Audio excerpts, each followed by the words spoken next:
안녕하세요, 여러분. 오늘 하박사의 5분 특강에 오신 것을 환영합니다. 우리는 살면서 크고 작은 어려움과 마주하게 되는데요.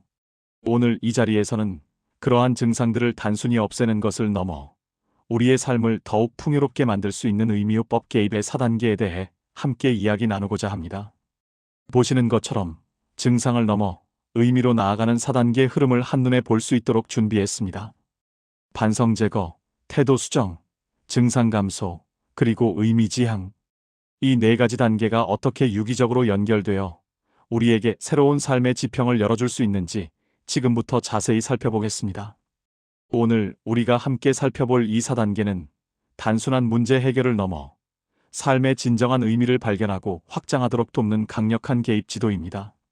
의미요법은 단순히 문제를 없애는 것에 집중하기보다 고통 속에서도 우리가 어떤 의미를 찾을 수 있고 그 의미를 통해 어떻게 성장할 수 있는지를 탐색하는 여정입니다.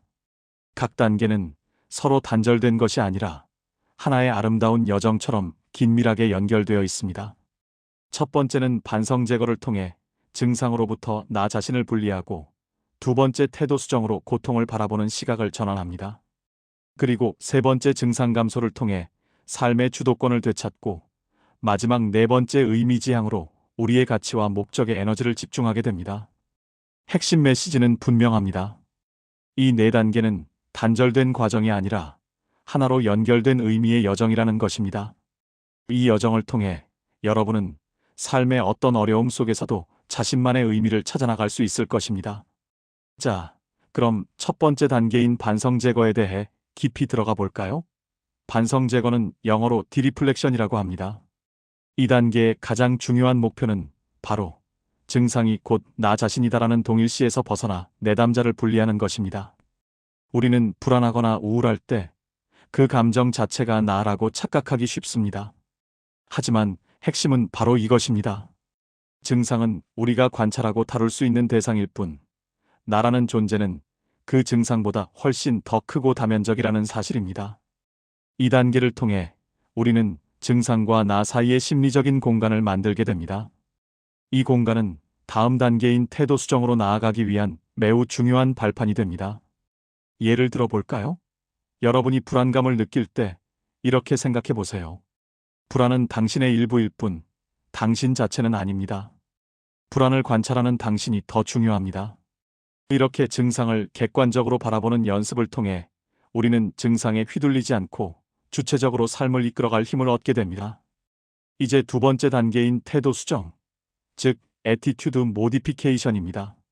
반성 제거를 통해 증상과 거리를 두었다면 이제는 그 증상이나 고통, 실패를 해석하는 우리의 부정적인 태도를 전환할 차례입니다.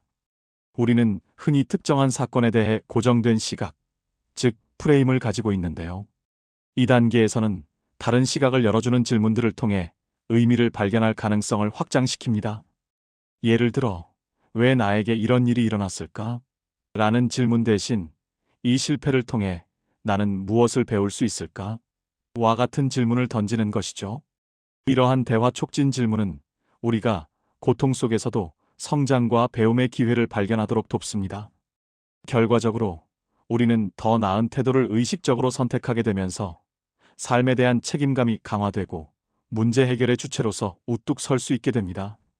세 번째 단계는 바로 증상 감소, 즉 심프톰 리덕션입니다. 여기서 증상 감소는 단순히 증상이 사라지는 것을 넘어섭니다. 이전 단계에서 태도가 변화하면서 실제 삶의 기능이 회복되고 증상이 감소하는 것을 경험하게 됩니다. 중요한 포인트는 증상이 더 이상 우리의 삶의 주도권을 빼앗지 못하도록 관리력을 획득하는 것입니다. 이 말은 증상을 회피하거나 무시하라는 의미가 아닙니다. 오히려 증상이 있음에도 불구하고 우리에게 중요한 일들을 계속 해나갈 수 있는 선택 능력을 강화하는 것을 의미합니다. 흔히 우리는 불안 때문에 아무것도 못해요라고 말합니다. 하지만 태도 수정 과정을 거치면 불안이 있어도 나는 중요한 일을 할 수 있어요라고 당당하게 말할 수 있게 됩니다. 이처럼 증상과 공존하면서도 삶의 목적을 향해 나아갈 수 있는 힘을 얻는 것이 바로 이 증상 감소 단계의 핵심입니다. 드디어 마지막이자 가장 중요한 단계, 바로 의미 지향, 즉 미닝 오리엔테이션입니다. 이 단계의 목표는 증상을 넘어 삶의 의미 가능성을 확장하고 실제로 그 의미를 실현하는 것입니다. 이제 우리는 왜 나에게 이런 고통이 찾아왔을까? 라는 질문에서 한 걸음 더 나아가 그럼에도 불구하고 내가 할 수 있는 가치 있는 일은 무엇일까? 라는 질문을 던지게 됩니다. 이 질문은 고통의 경험을 타인을 돕는 활동으로 연결하거나 개인적인 성장과 사명으로 전환시키는 강력한 힘을 가지고 있습니다. 고통 속에서 자신만의 고유한 의미를 찾아 형성하는 것이죠. 예를 들어, 극심한 상실을 경험한 사람이 다른 사람의 아픔을 공감하고 돕는 활동을 통해 자신의 고통을 승화시키듯 말입니다. 이 고통 속에서도 내가 할 수 있는 가치 있는 일은 무엇인가? 이 질문이야말로 우리의 삶을 고통에서 의미로 이끌어가는 가장 강력한 길잡이가 될 것입니다. 네, 지금까지 우리는 하 박사의 5분 특강 의미요법 개입의 4단계를 함께 살펴보았습니다. 보시는 것처럼 이 4단계는 증상 중심에서 의미 중심으로 이동하는 역동적인 여정입니다. 반성 제거를 통해 증상으로부터 나를 분리하고 태도 수정으로 새로운 관점을 얻으며 증상 감소를 통해 삶의 주도권을 되찾고 마침내 의미지향으로 삶의 진정한 가치를 찾아가는 과정이죠. 이 모든 여정을 통해 우리는 고통 속에서도 성장하고 의미를 발견하며 더욱 단단해질 수 있습니다. 오늘 여러분의 삶에 바로 적용할 수 있는 3가지 핵심 포인트를 말씀드리면서 마무리하겠습니다.